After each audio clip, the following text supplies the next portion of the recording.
পূজা উপলক্ষে অনেক সময় আশেপাশে যে মেলাগুলি হয়, তারপরে ওখানে গাজার আড্ডা বসে, মদের আড্ডা বসে, এইগুলি কিন্তু এবার কোনো অবস্থায় হবে, কোনো রকমের কোনো মেলা হবে না। বাট ওই ছোটোখাটো দুই একটা দোকান থাকতে পারে, যেটা ওই ওই কমিটির থেকে পারমিশন নিয়ে তারা ওই দোকানগুলি স্থাপন করতে পারবে। বিসর্জনের সময়সীমা দেওয়া হয়েছে 7টার আগেই যেন বিসর্জনটা শেষ করতে পারে।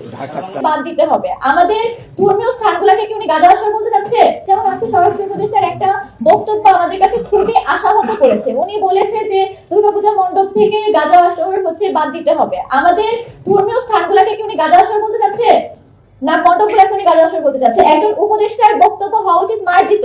উনি কখনোই একটা ধর্মীয় উৎসবের মানে স্থান নিয়ে এই ধরনের মন্তব্য, কুরুচিপূর্ণ মন্তব্য করতে পারেন না, যা আমাদের পুরো 8% সংখ্যালঘু সম্প্রদায়ের মধ্যে আমার মনে হয় শুধুমাত্র আমাদের জন্য না, এটা আজকে উনি দুর্গাপূজা নিয়ে বলছে, কালকে যখন ঈদ নিয়ে বলবে না, তার গ্যারান্টি আপনি দিতে পারেন? যদি দিতে পারেন তাহলে বলতে হবে আপনিও বুঝে গেছেন যে ওনারা কিন্তু মাইনরিটিকে অ্যাটাক করার জন্য বসে আছে। তো সেই হিসেবে আমাদের জন্য স্ট্যান্ড পয়েন্টটা যতটা আমরা দাঁড় করাচ্ছি, ততটাই কিন্তু সুশীল সমাজেরও প্রত্যেকটা ধর্মবর্ণ নির্বিশেষে সকলের স্ট্যান্ড পয়েন্ট এটাই হওয়া উচিত যে সকলের যে সমান অধিকারের কথা বলা হয়, তাহলে আমাদেরকে বাদ দেওয়া হচ্ছে কেন?